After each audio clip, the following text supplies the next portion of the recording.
पहले मैं राजेंद्र भाई दतिया जी के लिए मैं धन्यवाद करना चाहूँगा। और प्रे फॉर इंडिया विजिल जिसके माध्यम से हमारी मुलाकात हुई है उसके लिए धन्यवाद करना चाहूँगा। और मुझे इस रीति से आपने आमंत्रित किया है परमेश्वर को, और आपको धन्यवाद करना चाहूँगा। तो आज के समय में जब हम इस रीति से बैठे हैं तो हमारा जो मेन जो टॉपिक है वो ले व्यवस्था उसका 23 चैप्टर लेविटिकस 23, और थोड़ा सा एक दो पार्ट 25 से देखेंगे। लेकिन मेन हमारा फोकस ले व्यवस्था की किताब जो 23वां अध्याय है, 23 चैप्टर है, उस पर रहेगा। तो जब हम ले व्यवस्था की किताब को देखते हैं तो उसमें हम इस जो आज का जो हमारा मनन है वो है पर्वों की विधियां, जो डिफरेंस जो फिश जो इजराइलियों को दिए गए थे उनके बारे में है पर्वों की विधियां। यदि हम अपनी बाइबलों में जो ले व्यवस्था 23वां अध्याय अगर हम खोलते हैं तो वहां ऊपर भी टाइटल में लिखा है पर्वों की विधियां। तो ये जो पर्वों की विधियां हैं, इसराइलियों को 9 पर्व मनाने की विधियां यहाँ पर हमें दिखाई देगी चैप्टर 23 में और 25 में। तो जो 3 जो पर्व हैं पहले के टोटल, हमें 9 पर्वों को देखना है, लेकिन उसको 2 भागों में बांटा गया है। जो पहले 3 पर्व हैं वो क्रिएटिव वर्क है परमेश्वर का। क्रिएटिव बोले तो क्रिएशन वर्क, यानी कि परमेश्वर की सृष्टि का कार्य से संबंधित है कि परमेश्वर ने सृष्टि बनाई 6 दिन, 7वें दिन विश्राम किया, तो उससे संबंधित है। और जो बाकी के जो 6 पर्व हैं वो परमेश्वर का जो प्रभु यीशु मसीह के द्वारा रिडेम्पटिव वर्क है, रिडेम्पशन वर्क है, छुटकारे का कार्य के संबंधित में है। क्या मेरी आवाज क्लियर है? यस क्लियर है। हेलो, ब्रदर, क्लियर है, क्लियर है। जी क्लियर है, ओके। यस, प्रभु का आवाज धन्यवाद हो। यस। तो हमें इस भाग को जो आज जो पर्वों की विधियां है, हम मुख्य रूप से 2 भागों में हम विभाजित करके देखने वाले हैं। तो पहला हमने बताया कि परमेश्वर की जो सृष्टि का जो क्रिएशन वर्क है उसमें 3 पर्व हम देखते हैं। तो जो पहला पर्व है वो साप्ताहिक पर्व है, वीकली सबात। तो जो वीकली सबात है, तो उसको हम ये जो हमारी 23 चैप्टर खुला हुआ है लेविया का, तो उसमें 1 से लेकर 3 वचन तक है, हम इसका पहला पर्व देखते हैं वीकली सबात। तो हम इसमें से देखते हैं। और मुख्य रूप से अगर हम थोड़ा सा पहले वचन से देखें, फिर यहोवा ने मूसा से कहा कि इस्राएलियों से कहे कि यहोवा के पर्व जिनका तुमको पवित्र सभा एकत्रित करने के लिए नियम समय पर प्रचार करना होगा, मेरे वे पर्व ये है। 6 दिन काम काज किया करना, पर 7वां दिन परम विश्राम का और पवित्र सभा का दिन है। उसमें किसी प्रकार का काम काज न किया जाए। यह वह तुम्हारे सब घरों में यहोवा का विश्राम दिन ठहरे। तो जो पहला जो पर्व हमारे सामने है वीकली सबात, परमेश्वर ने 6 दिन सृष्टि का निर्माण किया और 7वें दिन उसने विश्राम किया।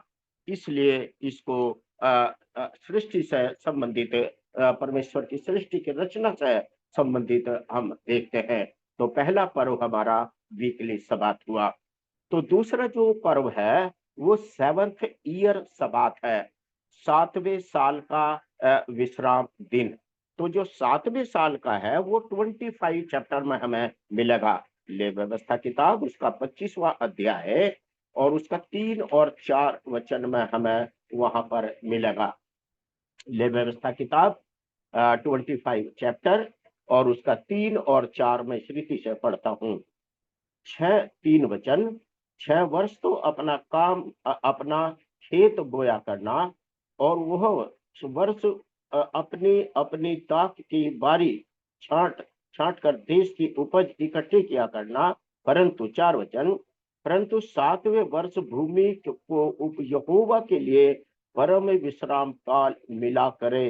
उसमें न तो अपना खेत बोना और न अपने दाख की बारी छांटना। तो यहाँ पर हम 7 ईयर सबात को देखते हैं, 7वां साल। इस पर पहले हमने सप्ताह का देखा, अभी 7 साल का है, और उसके बाद है गोल्डन जुबली ईयर, 50वें साल का सबात, वो भी हमें 25 में से ही मिलेगा। लेह व्यवस्था किताब उसका 25वां अध्याय, और उसको हम 8 वचन से पढ़ते हैं। यदि कोई उधर से भी पढ़ सकते हैं तो कोई दिक्कत नहीं है, अन्यथा मैं पढ़ता हूँ। 25वां अध्याय उसका 8 वचन से 11 वचन तक। सात और विश्राम वर्ष अर्थात 7 गुना 7 वर्ष गिन लेना। 7 विश्राम वर्षों का यह समय 49 वर्ष होगा। तब 7वें महीने के 10वें दिन को अर्थात प्रायश्चित के दिन जयकार के महाशब्द का नरसिंगा अपने सारे देश में सब कहीं फुकवाना, और उस 50वें वर्ष को पवित्र करके मानना, और देश के सारे निवासियों के लिए छुटकारे का प्रचार करना। वह वर्ष तुम्हारे यह जुबली, यहाँ जुबली कहलाए। उसमें तुम अपनी अपनी निज भूमि और अपने अपने घराने में लौट पाओगे। तुम्हारे यहाँ वह 50वां वर्ष जुबली का वर्ष कहलाए। उसमें तुम ना बोना और जो अपने आप उस उगे उसे भी ना काटना, और ना बिन छांटी हुई दाखलता की दाखों को तोड़ना। यस, तो ये गोल्डन जुबली है, 50वां साल। हम जैसे सिल्वर जुबली होता है, जैसे 50वां दिया है, तो 50वें वर्ष का विश्राम दिन के लिए सबात का यहाँ पर है। 50वां 50th ईयर सबात, 50वां वर्ष जुबली ईयर्स इसको। तो ऐसा क्यों है, मतलब परमेश्वर यहाँ पर ये बताना चाहता है कि तुम्हें हर सप्ताह 7वें साल और 50वें साल, यानी कि परमेश्वर ने जो सृष्टि जो बनाई है उसको तुम्हें लगातार याद करके चलना है। ऐसे करके परमेश्वर ने इन 3 पर्वों को जो सृष्टि की रचना से संबंधित थे हमें इस्राएलियों को दिया था। उसके महत्व को हम इस रीति से देखते हैं।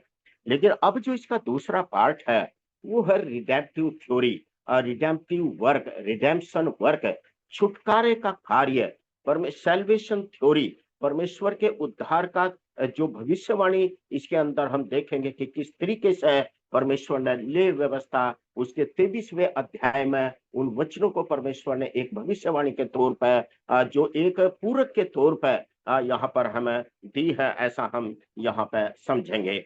तो ये परमेश्वर का पूरा उद्धार का छुटकारे का कार्य है। तो पहला जो पर्व है वो है फसह का पर्व। तो हम ले व्यवस्था उसका 23 अध्याय और उसका 5 वचन हम देखते हैं।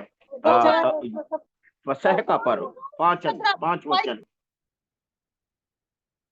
पहले महीने के 14वें दिन को गोधूली के समय यहोवा का फसह हुआ करे। पहले महीने के 14वें दिन को यहोवा का फसह हुआ करे। तो जो ये पहला महीना है ये अप्रैल से चालू है, और पुराने नियम पुराने समय में इसको अबीब और निशान के नाम से जाना जाता था। वर्ष का पहला महीना, यहाँ पर हमें ये समझना होगा कि जो अबीब है और निशान है दोनों अप्रैल से कनेक्टेड हैं। फर्क क्या है, अबीब का जो महीना था इस्राएली जब तक बंधुआई में नहीं गए थे उनको अबीब करके उस महीने को बोलते थे, लेकिन बंधुआई में जाने के बाद उनको ये निशान करके बोलने के लिए कहा गया। अबीब और जो निशान है ये दोनों महीने अप्रैल से कनेक्टेड हैं। और जब हम 5 वचन पर हम देख रहे कि पहले महीने के, यानी कि जो साल का पहला महीना है वो अप्रैल से शुरू हो रहा है, और उस महीने के 14वें दिन को गोधूली के समय यहोवा का फसह हुआ करे। जो फसह का जो पर्व मनाया जाता था वो 14वें दिन को मनाया जाता था। तो जो 14वां दिन है वो किस बात से संबंधित है, प्रभु यीशु मसीह के बलिदान से संबंधित है। ये हम इस बातों को समझेंगे। जैसा हम निर्गमन की किताब में भी देखते हैं 12वें अध्याय के 2 वचन में कि वो 14वें दिन को, महीने के 14वें दिन को इस रीति से मेमने के बलिदान का जिक्र है। तो हमें ये गोधूली जो शब्द है इसको भी हमें समझना होगा। गोधूली के समय 14वां दिन तो हमारी समझ में आ गया। अप्रैल का जब हम 14वां बोलते हैं, 14वां दिन यानी कि 14 अप्रैल, तो गोधूली के समय, तो गोधूली का मतलब है, गो का मतलब है गाय और धूली का मतलब है धूल मिट्टी। जब पशु गाय शाम के समय घर वापस आती थी और वो धूल उठाती हुई आती थी, उस समय सूरज छिपने लगता था और लाल हो जाता था। तो वो समय शाम का समय, और गोधूली यही इसीलिए बताया गया है कि वो धूल उठाती हुई जब आ रही है, शाम का समय समझ लो हो गया, उस समय बलिदान करने के लिए यहाँ पर दिखाया गया है। लेकिन हम इस बात को देखते हैं कि प्रभु यीशु मसीह का जो बलिदान था वो 14 अप्रैल को तो हुआ, लेकिन शाम के समय जो गोधूली का समय को परमेश्वर ने इस पर्व से कनेक्ट नहीं किया। उसके और जो जो प्रभु यीशु मसीह का जो बलिदान है वो जो 14 अप्रैल को है, जो फसह का पर्व, जब प्रभु यीशु मसीह जाते हैं और अपने बलिदान से पहले वो फसह का पर्व मनाने के लिए अपने चेलों को कहते हैं। तो यदि हम मत्ती की किताब उसका 26वां अध्याय, मैथ्यू चैप्टर 26 वर्स 17, मत्ती की किताब उसका 26 अध्याय और उसका 17 वचन हम पढ़ सकते हैं। मत्ती 26 का 17 वचन। अख़मीरी रोटी के पर्व के पहले दिन चेले यीशु के पास आकर पूछने लगे, तू कहाँ चाहता है कि हम तेरे लिए फसह खाने की तैयारी करें? फसह खाने की तैयारी करें। तो जो फसह का जो पर्व है, ये प्रभु यीशु मसीह के 14वें दिन के बलिदान से कनेक्टेड है। तो लेकिन हमें एक सत्य यहाँ पर एक और समझना होगा, प्रभु यीशु मसीह का बलिदान 14वें दिन तो हुआ, लेकिन गोधूली के समय नहीं हुआ। तो जैसे मैं बता रहा था कि गोधूली का समय क्यों नहीं डिसाइड किया, क्योंकि वो एक साधारण पर्व थे। परमेश्वर ने समय को डिसाइड किया, दिन को डिसाइड किया और दिन का समय लिया, और वो अब्राहम के साथ, जो अब्राहम ने अपने बेटे का बलिदान किया इसहाक का, उससे कनेक्टेड किया। और अब्राहम ने जब परमेश्वर उसको बुलाता है कि मैं तुझे आशीष दूंगा, और अब्राहम ये कहता है कि मैं कैसे जानूं इस बात को, और परमेश्वर कहता है कि मेरे लिए कुछ पक्षियों के बलिदान चढ़ा, तो उसके बलिदान से कनेक्टेड किया, क्योंकि प्रभु यीशु मसीह का बलिदान था और वो छाया, एक छाया के तौर में अब्राहम के द्वारा जो परमेश्वर ने बलिदान चढ़वाया है, उससे उसको लिंक किया गया है। तो हम यहाँ पर उत्पत्ति की किताब मतलब जेनेसिस चैप्टर 22 और उसका 5 वचन और 19 वचन को हम देख सकते हैं। जेनेसिस 22 यानी कि उत्पत्ति उसका 22 अध्याय और उसका 5 और 19 वचन, 19 वचन, 5 एंड 19 को हम अलग अलग पढ़ लेंगे। और उसने अपने सेवकों को से कहा, गधे के पास यही ठहरे रहो, ये लड़का और मैं वहां तक जाकर और दंडवत करके फिर तुम्हारे पास लौट आऊंगा। यस, 19 वचन। और तब इब्राहिम अपने सेवकों के पास लौट आया और वे सब बेसरवा को संग संग गए और इब्राहिम बेसरवा में रहता रहा। यस, तो अभी अब्राहम ये कहता है कि मैं बलिदान चढ़ाने के लिए जा रहा और बलिदान चढ़ा के फिर वापस आऊंगा। तो बलिदान चढ़ाने के लिए वो चले गए और बलिदान चढ़ाया। बेशक पर्टिकुलर टाइम नहीं है, लेकिन बाद में वो वापस आ गए। तो इससे ऐसा प्रतीत होता है कि वो कार्य दिन में हो गया, बेशक चाहे टाइम डिसाइड नहीं है। तो 14वें दिन का जो समय है, तो जो गोधूली के समय का है, वो गोधूली के समय को नहीं परमेश्वर ने लिया, अब्राहम के जो बलिदान था उससे कनेक्ट उसको दिन में किया है। और भी इसको क्लियरफाई करने के लिए हम उत्पत्ति उसका 15 अध्याय, जेनेसिस चैप्टर 15 और उसका 7 से लेकर जब हम 12 वचन तक पढ़ते हैं, तो हमें पता चलता कि वो बलिदान उसने दिन में किया और फिर बाद में शाम हो गई। वो हम देखेंगे उत्पत्ति उसका 15 अध्याय। और उसने उससे कहा, मैं वही यहोवा हूँ जो तुझे कैसदियों के उस ऊर नगर से बाहर ले आया कि तुझको इस देश का अधिकार दूं। उसने कहा, हे प्रभु यहोवा, मैं कैसे जानूं कि मैं इसका अधिकारी होऊंगा? यहोवा ने उससे कहा, मेरे लिए 3 वर्ष की एक कलोर और 3 वर्ष की एक बकरी और 3 वर्ष का एक मेढ़ा और एक पिड्डुक और कबूतर का एक बच्चा ले और इन सबों को लेकर अपने बीच में से दो टुकड़े कर दिया और टुकड़ों को आमने सामने रखा और पर चिड़ियों को उसने टुकड़े ना किया। और जब मांसाहारी पक्षी लोथों पर झपटे तब अब्राहम ने उन्हें उड़ा दिया।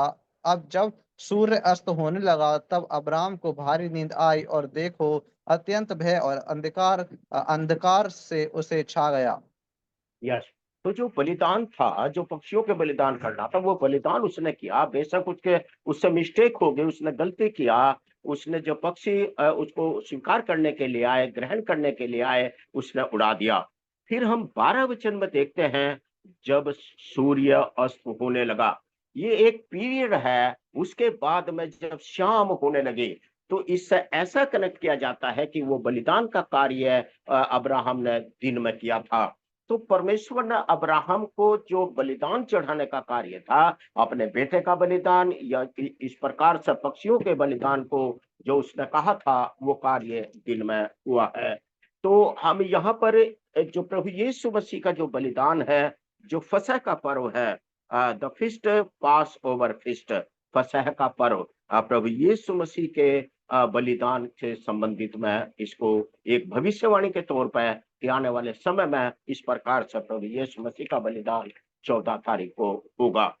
कुछ लोगों का मत अलग है, वो 3 तारीख से 3 अप्रैल को इसे कनेक्ट करते हैं, लेकिन 3 का कोई आधार नहीं मिलता, क्योंकि निर्गमन की किताब में, लेवी व्यवस्था की किताब में पहले महीने के 14वें दिन को बलिदान करने का जिक्र है, और 14वें दिन का मतलब है 14 अप्रैल को। ओके।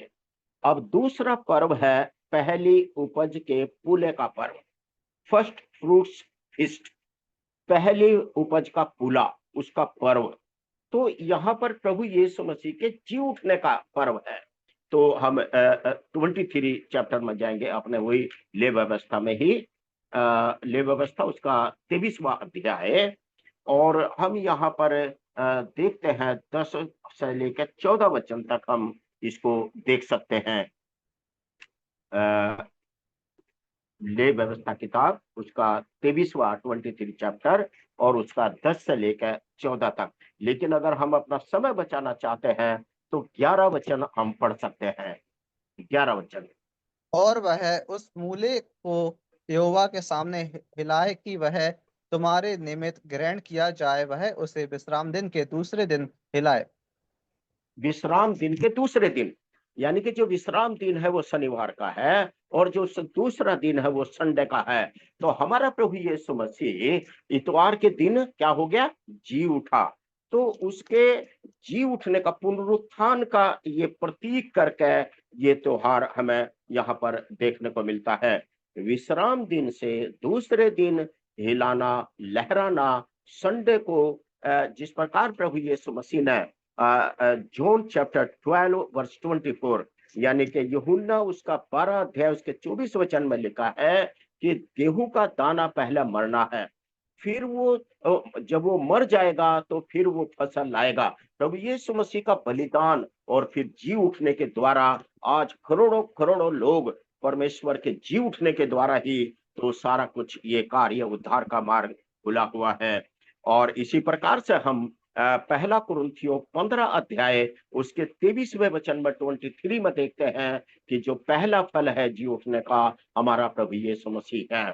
तो ये जो पर्व है, जो पहली उपज का जो पूला है, जो फर्स्ट फ्रूट फीस्ट है, जो जो हमने 11 वचन में हमने देखा है, ये प्रभु यीशु मसीह के पुनरुत्थान का, वर्ष जी उठने का पर्व करके इस्राएलियों को परमेश्वर दे रहा।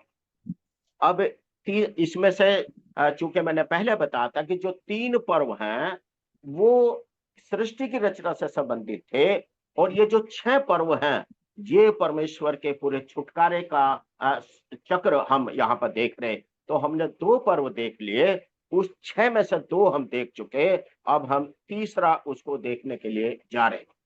प्रभु यीशु मसीह के जी उठने के बाद पवित्र आत्मा का आगमन होना है, उसको भी परमेश्वर ने कटनी का पर्व, पिन्तेकुस्त का पर्व, पेंटिकोस्ट का पर्व करके रखा है, 50वें दिन का पर्व करके रखा है। और जो 23 चैप्टर हमारे सामने खुला है ले व्यवस्था का, उसका 15 और 16 जो वचन हम पढ़ते हैं तो हमें उस बात का, उस सच्चाई का पता चलता है। तो हम 15 और 16 वचन पढ़ें।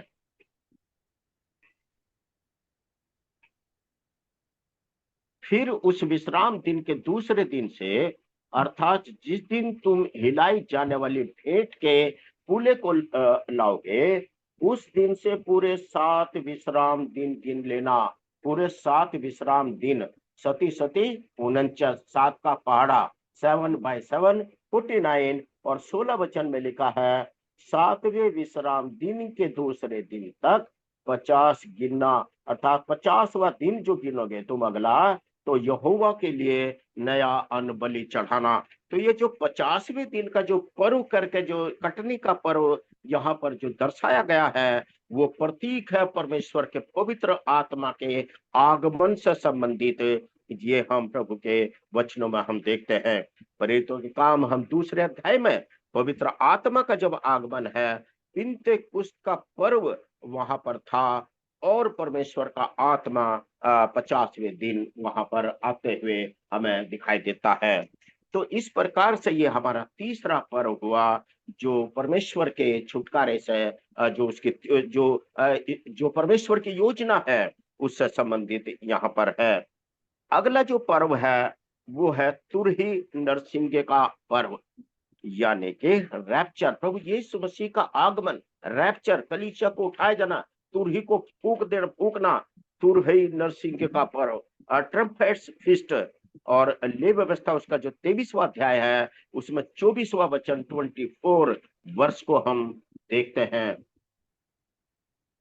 23 का 24, इसराइलियों से कहे कि 7वें महीने के पहले दिन को तुम्हारे लिए परम विश्राम दिन हो, और उसमें स्मरण दिलाने के लिए नरसिंगे फूके जाए और एक पवित्र सभा इकट्ठी हो। नरसिंगे फूके जाए। नरसिंगा कब फूका जाएगा? जब हमारा प्रभु यीशु मसीह आएगा तो, और कलीसिया को उठा ले जाएगा। तो जो यहाँ पर हमें ये पर्व जो तुरही और नरसिंगे का पर्व है, ये रैप्चर ऑफ चर्च है, कलीसिया का उठाया जाना, and second coming of our lord Jesus Christ, हमारे प्रभु यीशु मसीह का दूसरा आगमन से संबंधित है। और जो यहाँ पर एक सच्चाई प्रकाशित वाक्य में एक सच्चाई और दी है कि प्रभु यीशु मसीह अपने कलीसिया को 27 से पहले उठा लेगा। हालांकि उस बात में विवाद अलग अलग हैं, लेकिन हम प्रकाशित वाक्य उसका 3रा अध्याय, the book of Revelation chapter 3 verse 10, प्रकाशित वाक्य उसका 3रा अध्याय, और हम 10 वचन को भी साथ में पढ़ लेंगे। तूने मेरे धीरज के वचन को थामा है, इसलिए मैं भी तुझे परीक्षा के उस समय बचा रखूंगा जो पृथ्वी पर रहने वालों के परखने के लिए सारे संसार पर आने वाला है।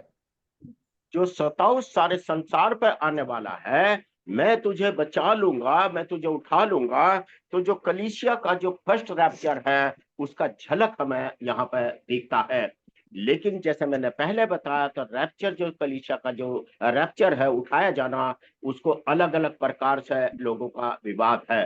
कोई कहते हैं कि ये पहला इस तरीके से है, कोई कहता है कि सताव शुरू हो जाएगा, प्रभु यीशु मसीह आ जाएंगे, बीच में कलीसिया उठाई जाएगी। कोई कहता है कि पूरा का पूरा सताव पूरा हो जाएगा और कलीसिया बाद में उठाए जाएंगे।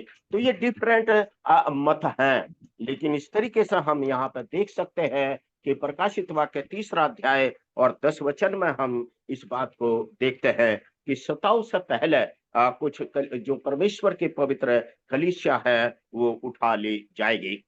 तो फिर हम अगला पर्व देखते हैं, प्रायश्चित का पर्व, सताव का क्लेश काल का पर्व। क्लेश काल कैसे धरती पर होगा, अगला पर्व हम देखते हैं, द डे ऑफ अटोनमेंट, प्रायश्चित का पर्व, प्रायश्चित के दिन का पर्व, सताव का ट्रिबुलेशन, इस तरीके से हम देखते हैं। और हमारा यही 23 जो चैप्टर खुला ले व्यवस्था का, उसमें हम सटीक 28, 29 एंड 32 अलग अलग इन 3 वचनों को पढ़कर हमें पता चलेगा कि किस तरीके से वो सताव सहना पड़ेगा। जो सताव नहीं सहेगा, गवाह नहीं बनेगा, वो सही नहीं होगा, वो परमेश्वर उसको नहीं समझेगा कि सही विश्वासी है। हर एक को उस दुख से, पीड़ा से, सताव से जाना होगा अपनी गवाही को बनाने के लिए। तो ले व्यवस्था उसका 23 चैप्टर, उसका हम 28, 29 और 32 वचन को हम देखेंगे। पहले हम 28 वचन को पढ़ लें। उस दिन तुम किसी प्रकार का कामकाज न करना, क्योंकि वह प्रायश्चित का दिन नियुक्त किया गया है, जिसमें तुम्हारे परमेश्वर यहोवा के सामने तुम्हारे लिए प्रायश्चित किया जाएगा। इसलिए जो प्राणी उस दिन दुख ना सहे, वह अपने लोगों में से नाश किया जाएगा। और वह दिन तुम्हारे लिए परम विश्वास का हो। उसमें तुम अपने अपने जीव को दुख देना, और उस महीने के 90 दिन की सांझ में से लेकर दूसरी सांझ तक अपना विश्राम दिन माना करना। 32। हो गया अंक 32। Okay okay. वह दिन तुम्हारे लिए परम विश्राम का हो, उसमें तुम अपने अपने जीव को दुख देना। तो अपने अपने प्राणों के लिए, दुख के लिए हमें तैयार होना होगा, सताव होगा, पूरा महाक्लेश होगा। उसमें किस तरीके से हमें गवाही बनाकर रखनी होगी, जो उस समय लोग होंगे जब प्रभु यीशु मसीह आएगा। तो इस जो भविष्य में होने वाले जो ये पर्व हैं, उनकी झलक, उनका प्रतीक करके हम यहाँ पर देखते हैं। और जो अगला जो पर्व है, जो लास्ट पर्व है, वो है झोपड़ियों का पर्व।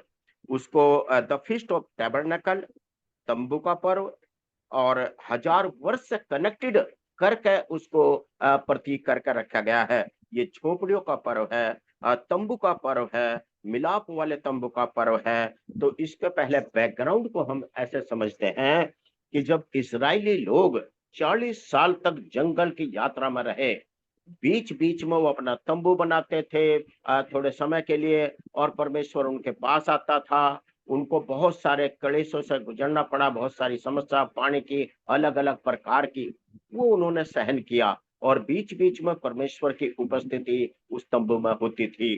तो आज के समय अगर हम देखें, तो जितने भी विश्वासी पूरी दुनिया के अंदर हैं, उन्हें बहुत सारे सताव से हमें होकर गुजरना है। प्रभु की उपस्थिति को महसूस करते हुए, दुखों को, परीक्षाओं को महसूस करते हुए, अल्टीमेटली एक समय ऐसा आएगा, और बीच में प्रभु यीशु मसीह खुद इस पृथ्वी पर आया निवास करने के लिए। लेकिन एक समय ऐसा आएगा जब 1000 वर्ष तक परमेश्वर हमारे बीच में होगा, प्रभु यीशु मसीह का राज्य इस संसार में होगा। तो इसको हम कैसे देखते हैं? इसको हम देखते हैं प्रकाशित वाक्य की किताब, उसका 20 अध्याय और 1 वचन से लेकर 6 वचन तक हम इसे पढ़ लेंगे। प्रकाशित वाक्य की किताब 20वां अध्याय। फिर मैंने एक स्वर्गदूत को स्वर्ग से उतरते देखा, जिसके हाथ में अथाह कुंड की कुंजी और एक बड़ी जंजीर थी। और उसने उस अजगर अर्थात पुराने सांप को, जो इबलीस और शैतान है, पकड़ के 1000 वर्ष के लिए बंद किया, और उसे अथाह कुंड में डालकर बंद कर दिया, और उस पर मोहर कर दी कि वह 1000 वर्ष के पूरे होने तक जाति जाति के लोगों को फिर ना भरमाए। इसके बाद अवश्य है कि थोड़ी देर के लिए फिर खोला जाए। फिर मैंने सिंहासन देखे, और उन पर लोग बैठ गए, और उनको न्याय करने का अधिकार दिया गया। और उनको आत्माओं को भी देखा, जिनके सिर यीशु की गवाही देने और परमेश्वर के वचन के कारण काटे गए थे, और जिन्होंने हाँ, उस पशु की। प्रकाशित, यस यस ब्रदर, प्रकाशित वाक्य उसका 20 का 4 को हम मनन कर लेते हैं इसके लिए ना, 4 वचन को। यहाँ पर लिखा, फिर मैंने सिंहासन देखे और उन पर लोग बैठ गए, और उनको न्याय करने का अधिकार दिया गया। मैंने उनके आत्माओं को भी देखा, जिनके सिर यीशु की गवाही देने और परमेश्वर के वचन के कारण काटे गए थे, और जिन्होंने न तो उस पशु की, न उसकी मूर्ति की पूजा की थी, और न उसकी छाप अपने माथे और हाथों में ली थी। वे जीवित होकर मसीह के साथ 1000 वर्ष का राज्य करते रहे। 1000 वर्ष का राज्य। तो लेवी की जो किताब है, जो लेवी व्यवस्था किताब है, उसका जो 23 चैप्टर है, उसका हम अगर हम 33 से 44 तक पढ़ें, लेकिन विशेष हमें 40 वचन को हम पढ़ लेते हैं। लेवी व्यवस्था उसका जो 23 चैप्टर है, उसका 40 वचन को हम पढ़ें, 40 वचन। और पहले दिन तुम अच्छे अच्छे वृक्षों की उपज और खजूर के पत्ते और घने वृक्षों की डालियां और नालों में के मजनू को लेकर अपने परमेश्वर यहोवा के सामने 7 दिन तक आनंद करना। आनंद करना। ये जो यहाँ पर जो खजूर की डालियां हैं और यहाँ पर मजनू के घने वृक्षों की डालियां हैं और मजनू लेकर अपने परमेश्वर यहोवा के सामने 7 दिन तक आनंद करना। तो ये प्रतीक है 1000 वर्ष के राज्य में जो आनंद और महिमा उस समय होगी जब मसीह लोगों का सताव खत्म हो जाएगा, 1000 वर्ष का राज्य आएगा, प्रभु यीशु मसीह परमेश्वर पिता साथ होंगे और कैसे उसके लोग आनंद मनाएंगे। ये सारी लेवी व्यवस्था के 23वें अध्याय में हमें प्रतीक के तौर पर हमें दिखाई देता है। तो हम कितना मतलब परमेश्वर का पूर्व ज्ञान, परमेश्वर की पूरी योजना को, परमेश्वर के पूरे छुटकारे के जो कार्यक्रम है किस रीति से हम देखते हैं, कितना अद्भुत तरीके से परमेश्वर ने इसको लिया है। तो कितना ये वंडरफुल है, मतलब हमारी सोच से परे है कि ऐसा भी क्या हो सकता है क्या कि हम जब इस किताब को पढ़ते हैं कि इतना रहस्य इनमें छुपा हुआ है क्या। तो ये सारी बातें हमें छुटकारे के लिए मिलती हैं। तो हम यहाँ पर देखते हैं कि इस्राएलियों को परमेश्वर अलग अलग प्रकार के पर्व दिए और परमेश्वर ने अपना पूरा जो रिडेम्पटिव जो थ्योरी थी उसकी, जो रिडेम्पशन वर्क था छुटकारे का, कैसे प्रभु यीशु मसीह का बलिदान होगा, कैसे उसका जी उठना होगा और कैसे पवित्र आत्मा का आगमन होगा, कैसे कलीसिया का उठाया जाना होगा, कैसे कलीसिया का सताव होगा और कैसे 1000 वर्ष का राज्य होगा। सारी बातें परमेश्वर ने लिखवाई है। लेकिन आज हमें कोई भी पर्व मनाने की जरूरत नहीं है। हमारा प्रभु यीशु मसीह हमारे लिए बलिदान चढ़ाकर स्वर्ग में बैठ गया। अब एक ही बात, पवित्र आत्मा भी आ गया, एक ही बात बाकी रहेगी कि कलीसिया उठाई जाएगी, सताव होंगे और 1000 वर्ष तक हम प्रभु के साथ राज्य करेंगे।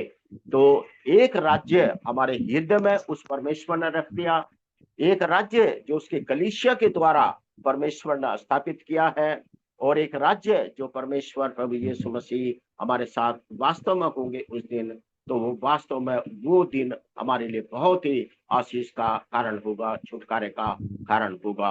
तो इस रीति से हमने ले व्यवस्था की किताब उसका 23 चैप्टर और 25वें के थोड़े से 2-3 वचनों को देखा और इन पर्व को हमने समझा है। तो हम परमेश्वर को धन्यवाद करें, उसकी महिमा करें और उसका सारी जो योजना किस तरीके से परमेश्वर ने अपने दास के द्वारा मूसा को परमेश्वर ने किस तरीके से दर्शन देकर कैसे लिखवाया और उसको कैसे परमेश्वर पूरी कर चुका और पूरी करते हुए वो जा रहा है। परमेश्वर को धन्यवाद, सारी महिमा उसे ही मिले। और यदि मेरे बोलने में कोई दिक्कत आई हो, कोई ऐसा मेरे से मिस्टेक हुई है तो मुझे क्षमा करना। प्रभु को महिमा मिले, केवल प्रभु को महिमा मिले, सारा कार्य उसी का है। धन्यवाद।